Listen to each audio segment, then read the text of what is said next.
Well, what's the value of examining my past? Why in the world do I need to go back and take a look at some of the stories and shame and hurt that has happened over the course of my life? Can't I just let the past be in the past? It's a great question. And today we're going to lean into it. And why do we do that in the first place?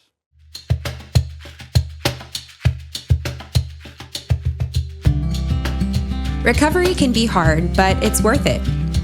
There is hope knowing we can find healing one step at a time with Jesus and healthy community. Whether you're struggling with a hurt or a hang-up or a habit, you're not alone. During this podcast, we share real stories, practical tools, and powerful truths that inspire you to keep moving forward. No matter where you are on your journey, there's hope ahead. So stick with us as we walk this path together through Celebrate Recovery.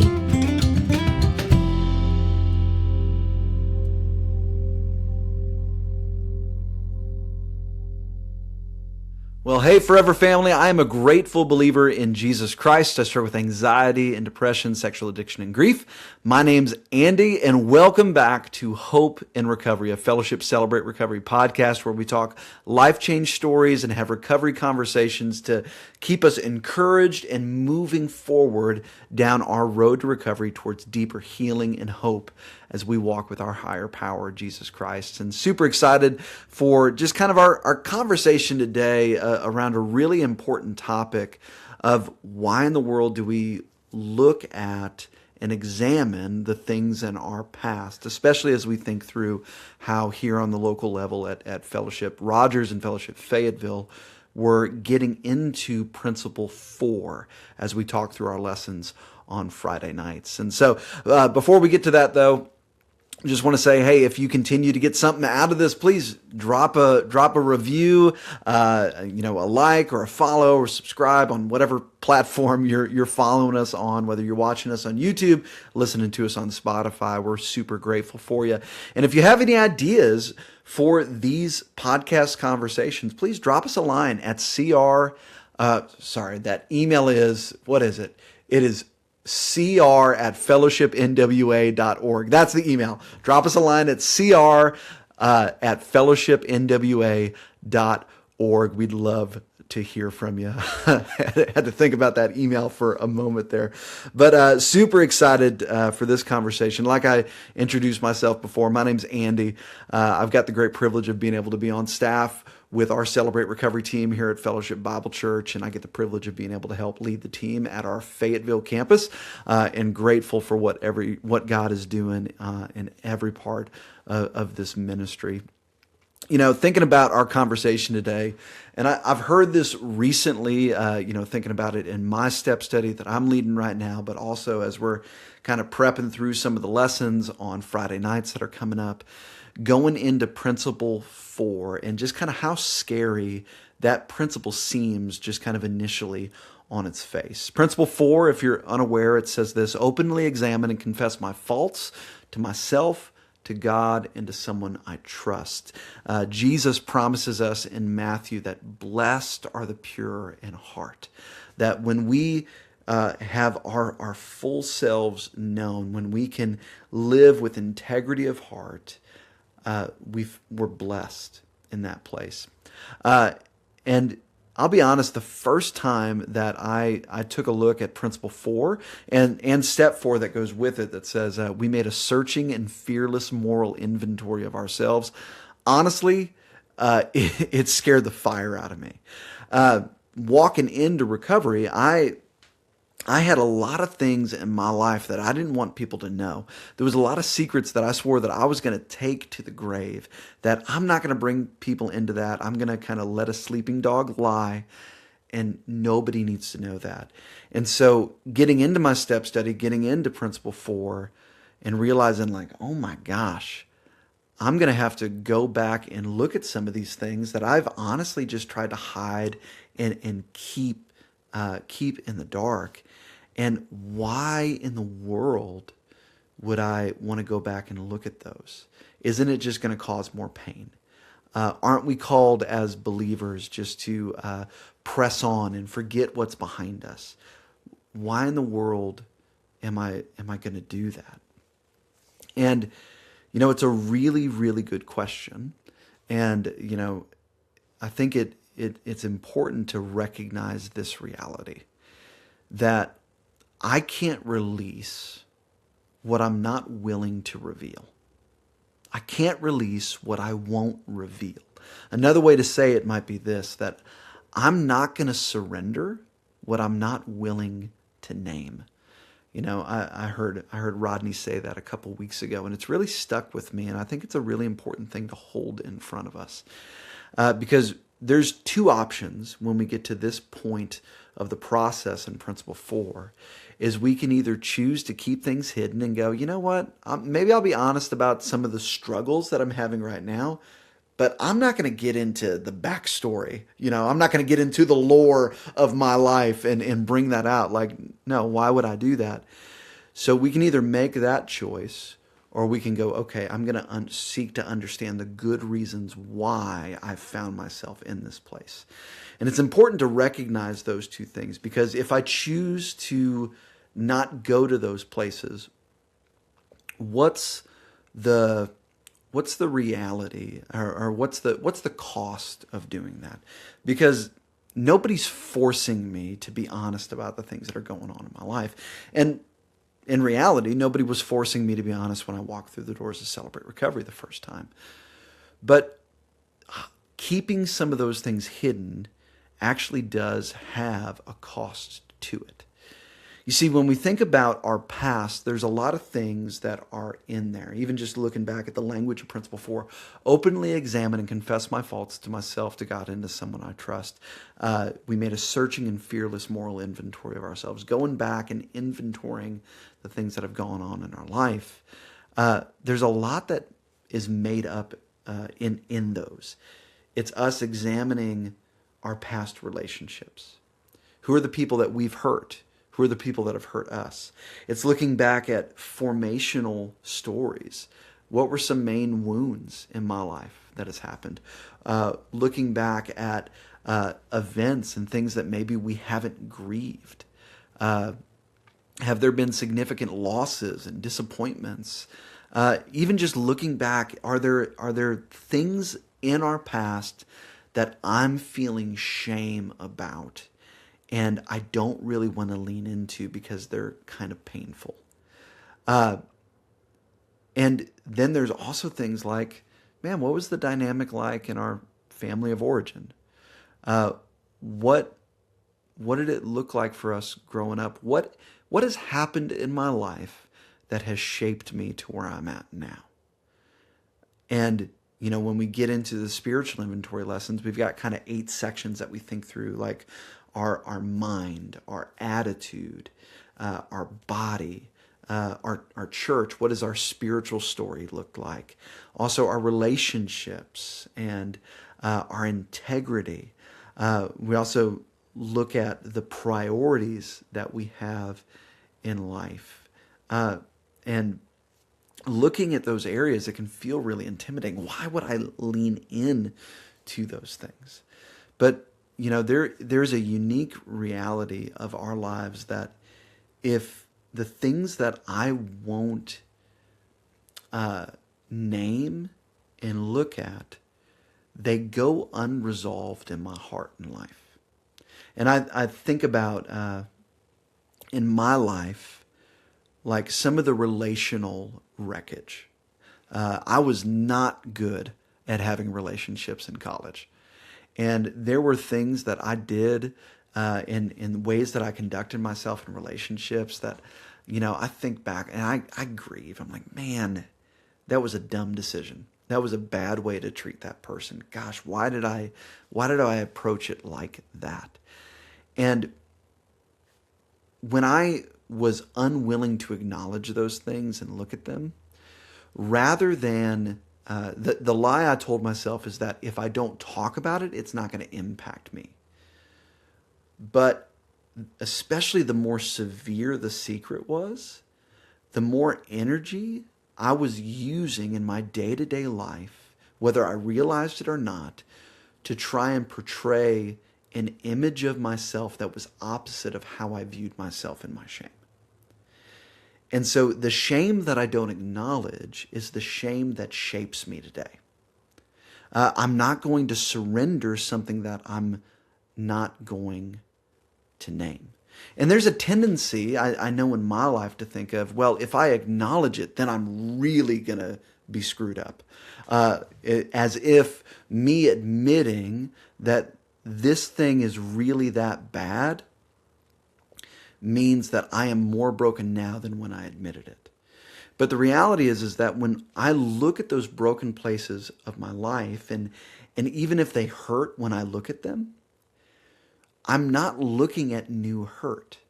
I'm just allowing myself to look at the ways that I've already been hurt. I'm allowing myself to feel what is happening.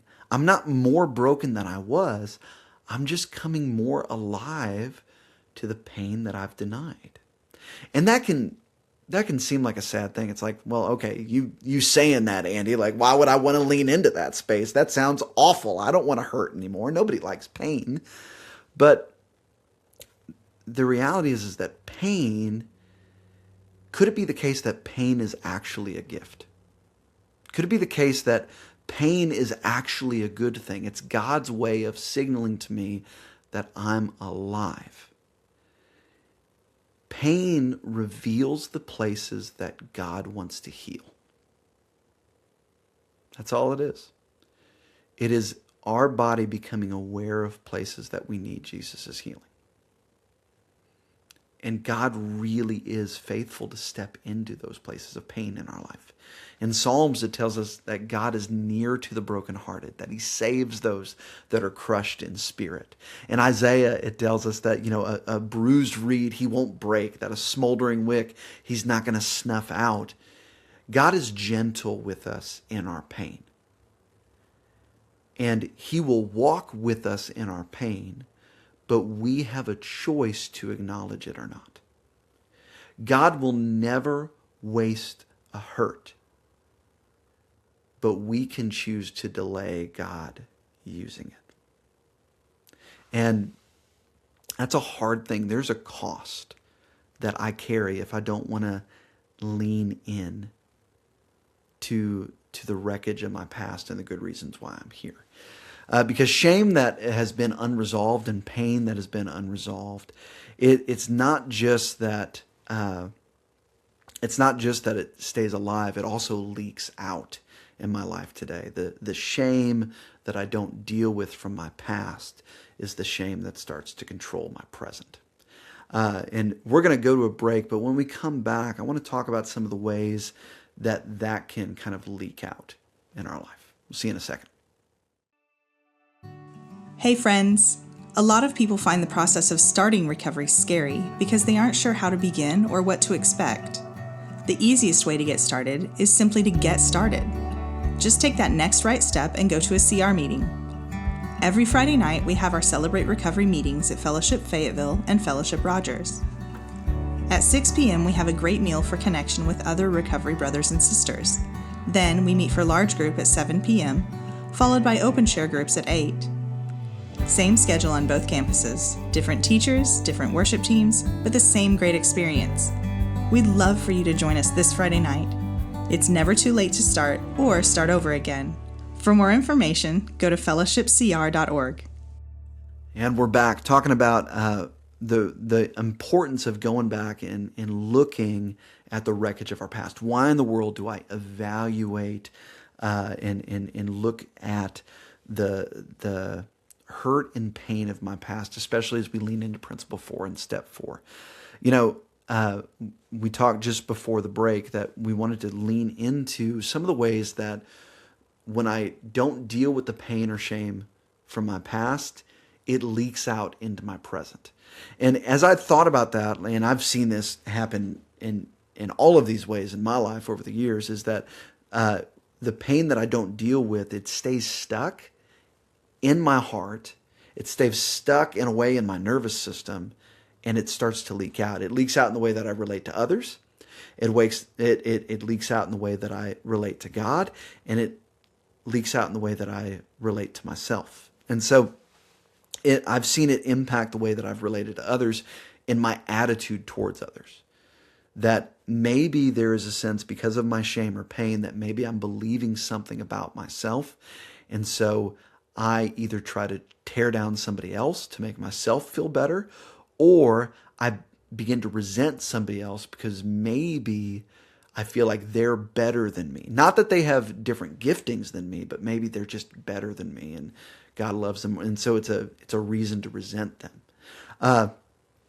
But so much of that is tied up in the messages that I've learned about myself, God, others, my circumstances, in my pain. And so for me, one of the foundational things in my life that I remember is that when I was in 8th grade, I started to get connected to the group of friends that I would keep throughout high school. And there was a guy in there that for the first 2 weeks he knew me, he just called me the fat kid rather than learning my name. And luckily, I was funny enough. I had listened to an old Jeff Foxworthy album and memorized it, but that's a story for another time. But I was funny enough in regurgitating these jokes that weren't mine that they kept me around. But one of the things that I learned in there is like, man, if I want people to give me attention and affirmation, and if I want belonging, I have to earn my keep, because nobody's gonna accept me as I am. And then not addressing that hurt and that wound and realizing that lie had creeped in, it rippled out into the rest of my friendships growing up in one way, shape, or form. And it made me defensive at times. It also, I dealt with a lot of comparisоnism, and I still can. But that it morphs the way that I view others, particularly how I think others see me. And then it's also really related to how I see myself. I'm not going to, I don't feel worthy enough of other people's love. And so in my self-pity, in loathing my own deficiencies, my own perceived deficiencies in myself that's been informed by the pain that I've had in my life, then I go and do things because I don't like myself. I go and do things to kind of mistreat myself. And some of those things were actually my addictions. I mistreat my body, and I throw as much alcohol as I can so that I don't have to be in my own head anymore. I do the same with pornography, try to get me a high to kind of emotionally eject myself out. I don't like who I am and what I'm feeling, and so I'm going to try and eject out of this moment and give me some high that'll distract me. I feel like I'm never going to be, I was called the fat kid for a long time. And so I'm never going to be somebody who's in shape, this lie that I'm operating out of. And so, yeah, it doesn't matter how many calories I throw in my body or the way that I treat myself, whether it's healthy or unhealthy. And I can get stuck in that spiral where my wounding becomes my identity without even realizing it. And I start to operate out of that wounded place. But then also, I start to assume that, and this is how it connects with God, is that the way that people treated me is the way that God's going to treat me. The way I perceive the way others value me, that's how God values me. And so, why would I want to come before a God that looks at me like that? Or why would I come before a God that I feel like I can never get anything right for? And so there's fear and hiding and shame and distance in my relationship with God. Or it becomes just this performative religious context where, okay, hopefully I can pray the right way enough that God is going to love me. And so maybe you see some of those things popping up in your life a little bit. Maybe there's some relational dynamics that you're noticing that you're always running away in conflict rather than staying in it. Maybe there's this defensive-ness that you have anytime that there's any sort of critique coming your way. Maybe there is this drive within you to pour yourself out at the expense of yourself in a codependent fashion, rather than realizing that, oh man, there's some value that I have that I need to lean into. Maybe you see some of those things working out. Maybe there's a view of God that you have that maybe isn't quite what the Bible actually teaches. There may be some things in that have been driven by your pain. But the reality is that if I'm not willing to go back and seek to understand the story that brought me here, I'm not going to understand the wounds and the lies that have developed that have led me to this place. And so I don't have to go there. But if I want to get unstuck, I have to understand how I got stuck in the first place. And it's only after I understand that I can start to release that. Because I can't release something that I am not sure of what I need to release.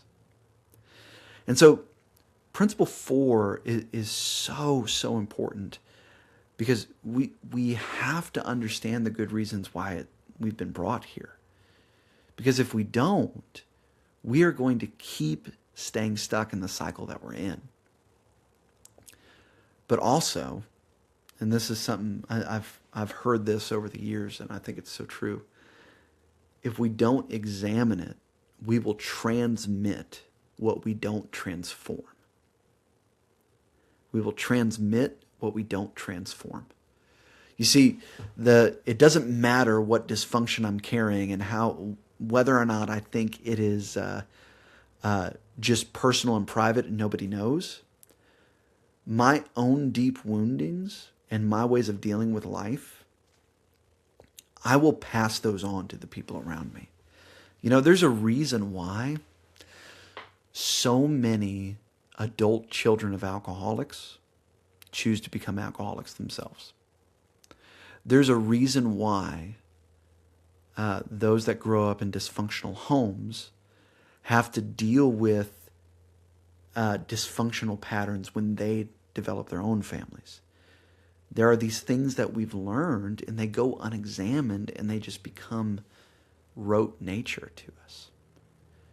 But the beauty is, there is nothing that we're carrying that God cannot transform. You see, our God is willing and able to pull us out of the mess that we've found ourselves in, whether we're the ones that have made those wounds or those wounds have been handed to us. I love what it says in Romans chapter 12, verses 1 and 2. And I think this is especially important when we think about the reality of the way that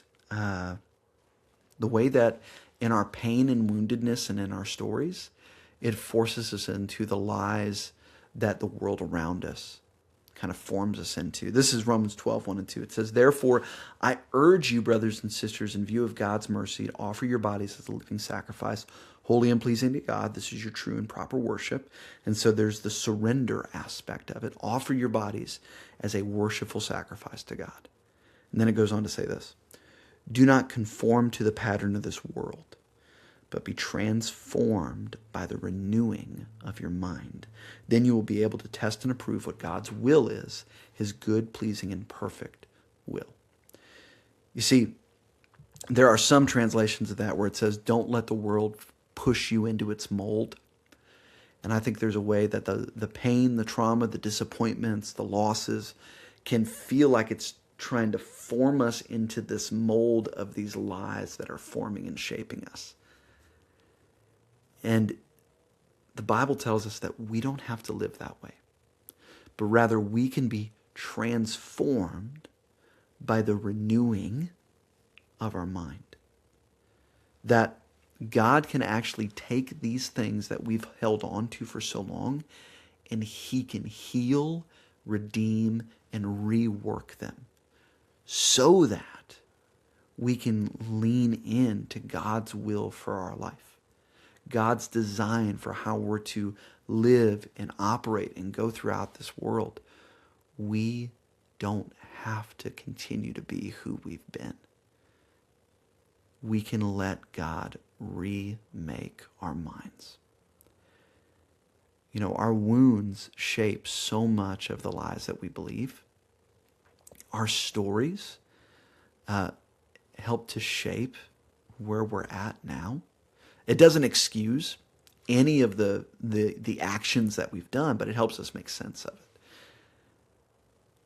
And so rather than letting those things be in the past, we can allow God to deal with them so that we truly can move forward rather than just leaving behind everything. Because the things that we try to leave behind actually latch on to us. But when we allow God to come in and cut those things away, we can actually run this race the way that God designed us to. And so principle 4, examining the wreckage of our past, creating a searching and fearless moral inventory of ourselves. We don't do it so that we can just stay stuck in the wounds.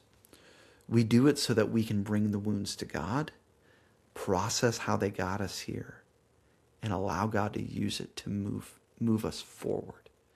Rather than us being continually conformed into the image of this world, the pattern of this world, we can be transformed.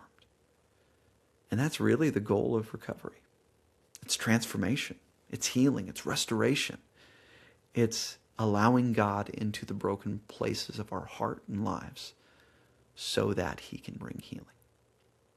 And he will absolutely do that. But we can't release what we're not willing to reveal. But when we choose to release it, when we're willing to go in and reveal those places, to turn the light on and allow ourselves to become aware of what's there, God says, let's go to work. And he leans into those places with us. Love this conversation with you all. There's a lot more that we could say on this. And I know over the next few weeks, if you're here on a local level and you are... And you're going to be here on Friday nights for these Principle 4 lessons, you're going to hear a lot more on this line of thinking. But I think this is a good kind of nugget for us to chew on today. Really grateful for this time with y'all. And if you need a safe place where there's a community of people that are willing to love you and walk alongside you and be with you and to help you navigate the things that have kept you stuck, guess what? Every single Friday night, 7 o'clock at Fellowship Rogers and Fellowship Fayetteville, we would love to walk alongside you in this journey so that you know that you're not alone. You don't have to be the person that you've always been, and you can lean in to the beauty of who God is calling you to be. Love y'all. Talk to you next time.